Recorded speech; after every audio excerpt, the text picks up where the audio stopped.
what if you gave a love potion to yourself? How would that work out? That's the question that this episode left me with. Twilight Zone Tuesday, I am so glad that this was another great episode because I'm excited to talk about it.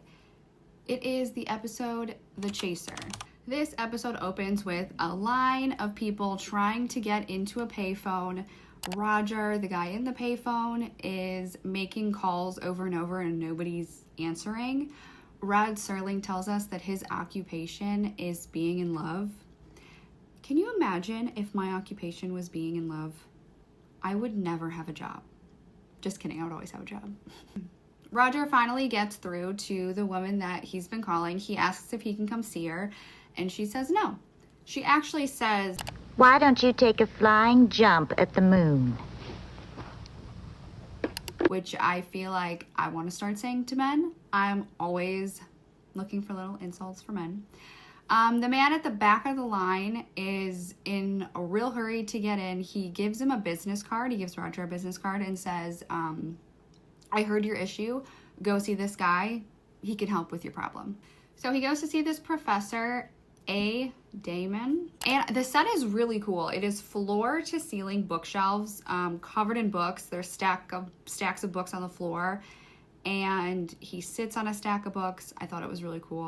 He sells him a love potion. So he goes to Leela's house, the girl that he is in love with. He brings flowers, he brings champagne. He basically begs her to let him come in and drink champagne with her. And she lets him eventually.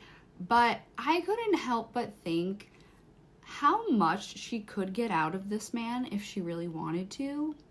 You know, money, things, but she has a really nice place, so she seems like she's fine on her own. She doesn't need Roger. So she drinks her champagne down super fast to get him out of there. She's trying to kick him out. Then her love potion kicks in and they start making out. Cut to 6 months later, they're married and she is kneeling at his feet. She's all over him, obsessed with him. She's offering to do all these things for him. She says, I'll break in your pipe for you. I'll smoke it all day while you're gone.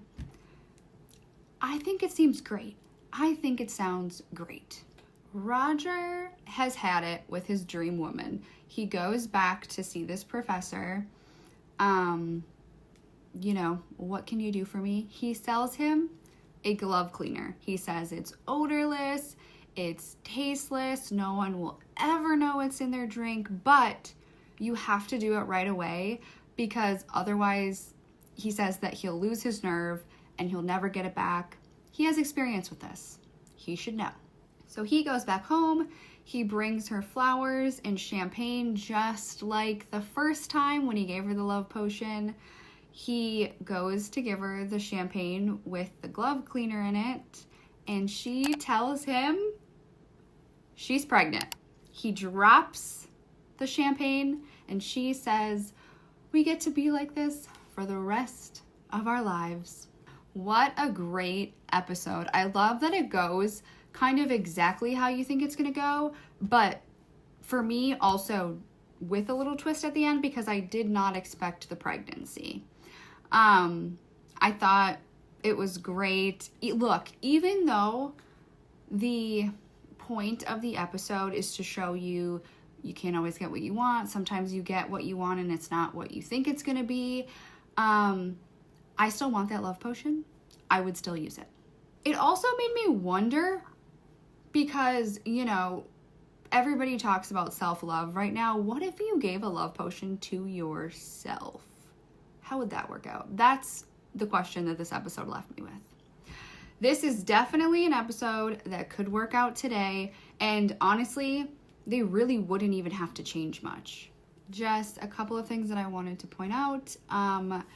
This is the only episode written by Robert Presnell Jr., and the actress that plays Leela, Patricia Barry, she went on to be in Twilight Zone, the movie, in 1983. Thank you for listening to me talk about another Twilight Zone episode. I'm glad this one was another, I think, fun one. Next week, I'm talking about the episode a passage for trumpet. I feel like I remember this a little bit, but I don't remember the end. So we can discover it together again in the Twilight Zone.